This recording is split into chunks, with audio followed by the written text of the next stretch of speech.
जय श्री कृष्णा। राधे राधे।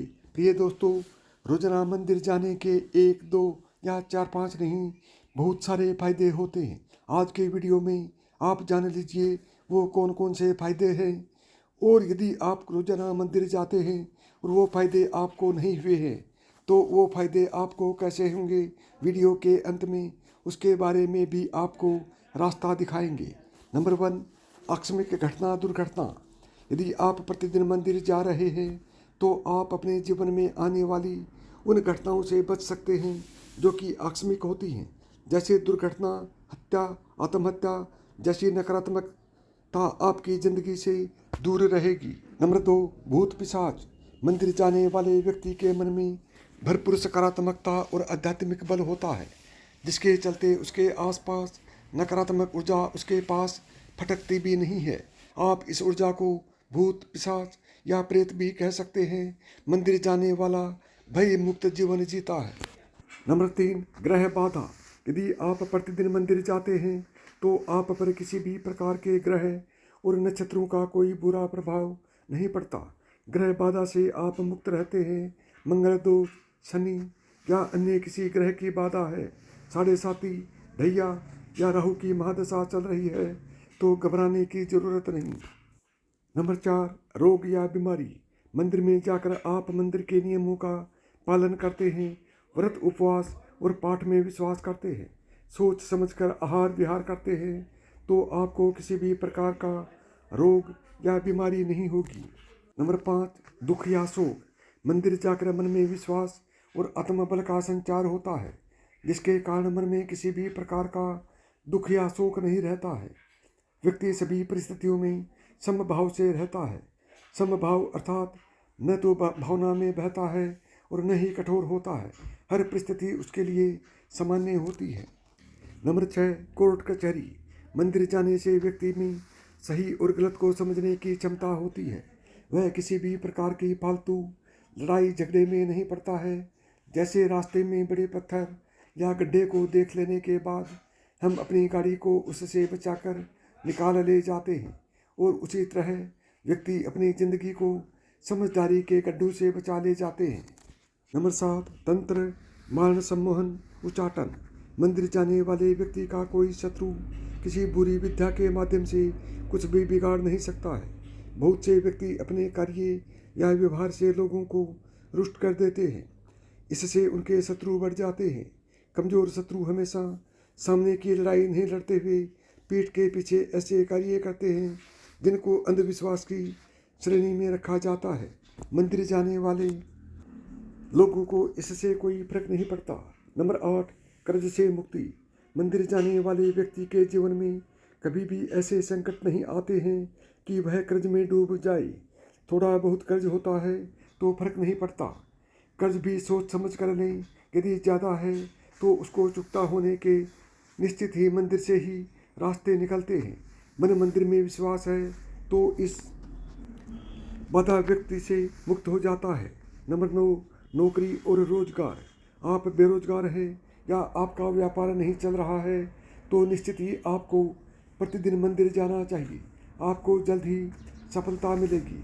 हालांकि जो प्रतिदिन मंदिर जाकर प्रार्थना और पूजा पाठ करता है उसके साथ यह समस्या नहीं रहती है। होती भी है तो वह दिमाग पर बोझ नहीं लेकर कर्म करता जाता है और सफल भी हो जाता है। नंबर 10, तनाव या चिंता। बहुत से लोगों को अनावश्यक भय और चिंता सताती रहती है, जिसके कारण वे तनाव में रहने लगते हैं। तनाव में रहने की आदत भी हो जाती है, जिसके चलते व्यक्ति कई तरह के रोगों से भी घिर सकता है। लेकिन मंदिर जाने वाले के दिल और दिमाग में ये सब नहीं रहता है। नंबर 11, ग्रह क्लेश।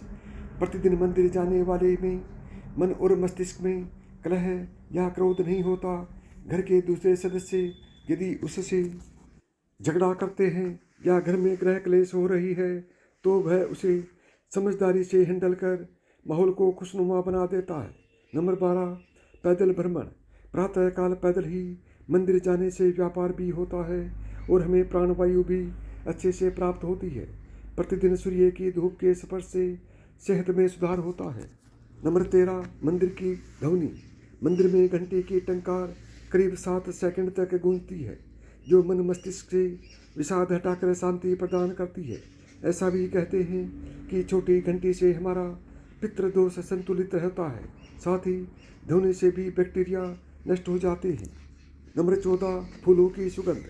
मंदिर में कई तरह के सुगंधित फूल अर्पित किए जाते हैं, जिनकी सुगंध से मन प्रफुल्लित होकर अवसाद से मुक्त हो जाता है। फूलों के विभिन्न रंग से अंतर्मन को शांति मिलती है। नंबर 15, अगरबत्ती। मंदिर में कपूर और अगरबत्ती की सुगंध से एक और जहां मन और मस्तिष्क से नकारात्मकता विचार हट जाते हैं, वहीं हमारी रोग प्रतिरोधक क्षमता भी बढ़ती है। यह हमें जैविक संक्रमण से भी बचाती है। मंदिर या सुगंधी में रहने से बैक्टीरिया नष्ट हो जाते हैं और किसी भी प्रकार का वायरस इन्फेक्शन नहीं होता है, क्योंकि मंदिर में कपूर और धुआं होता रहता है। नंबर 16, आरती। जब हम मंदिर में आरती या कीर्तन के दौरान ताली बजाते हैं तो यह एक्यूप्रेशर का काम करती है। इससे हमारे रक्त संचार सुचारू रूप से संचालित होते हैं और शरीर की मांसपेशियां भी मजबूत होती हैं। नंबर 17, जप। आरती या चालीसा को जपने से पढ़ने से हमारा वाणी दोष भी दूर होता है। ओम के उच्चारण से हमारा चित्त एकाग्र होता है। 18, शंख। आरती के बाद शंख बजाया जाता है, जो श्रद्धालुओं के लिए बहुत सुखदायी और स्वास्थ्यवर्धक है। शंख बजाने वाले के फेफड़े मजबूत होते हैं। 19, जय घोष। आरती के बाद देवी देवताओं, भारत माता आदि के जय घोष से आत्मविश्वास के साथ ही देशभक्ति जागृत होती है। इसी के साथ हर मंदिर में गौ रक्षा और गौ हत्या बंद होने का संकल्प करने भी लिया जाता है। नंबर 20, ज्योति। आरती लेने से हमारी हथेली की कोशिकाओं को दिव्य उष्मा मिलती है और हमारे भीतर पल रहे सभी विषाणु और जीवाणु समाप्त हो जाते हैं।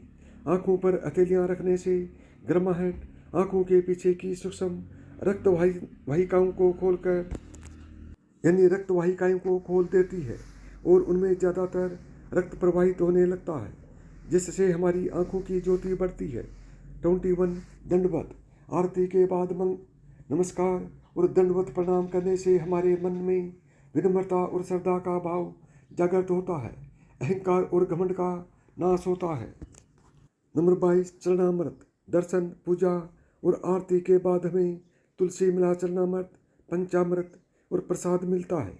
यह चरणामृत और पंचामृत हमारी सेहत के लिए बहुत ही फायदेमंद होता है।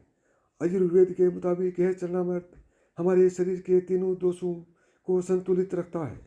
चरणामृत के साथ ही दी गई तुलसी हम बिना चबाए निगल लेते हैं, जिससे हमारे सभी रोग ठीक हो जाते हैं। नंबर 23, परिक्रमा।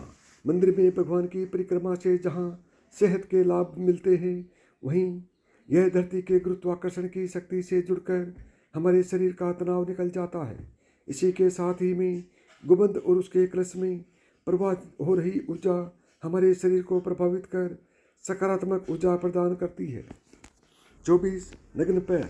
मंदिर भूमि को सकारात्मक ऊर्जा का क्षेत्र माना जाता है। यह ऊर्जा भक्तों में पैर के जरिए ही प्रवेश कर सकती है, इसलिए हम मंदिर में यानी कि मंदिर के अंदर नंगे पांव जाते हैं। 25, मनोकामना का दोहराना। मंदिर में जाकर जब हम अपनी मनोकामना को बार बार दोहराते हैं तो हमें मंदिर की सकारात्मक ऊर्जा का साथ मिलता है और इससे प्रकृति सक्रिय होकर हमारी मनोकामना पूर्ण करने लग जाती है। 26, वृक्ष।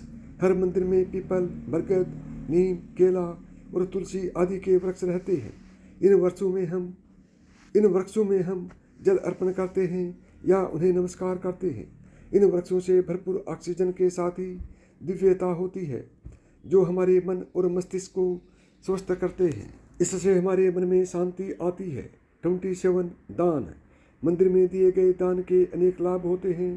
दान से हमें कृपणता नहीं रहती है और हम चीज़ों के प्रति आसक्ति नहीं पालते। इसी के साथ ही हमारे सामाजिक दायित्वों का भी निर्वाह होता है। 28, सामाजिक प्रतिष्ठा। मंदिर जाने से हमारी सामाजिक प्रतिष्ठा बढ़ने के साथ ही जान पहचान भी बढ़ती है। 29, तिथि त्योहार की जानकारी। मंदिर जाने से हमें पंचांग और तीज त्योहारों की जानकारी भी मिलती है।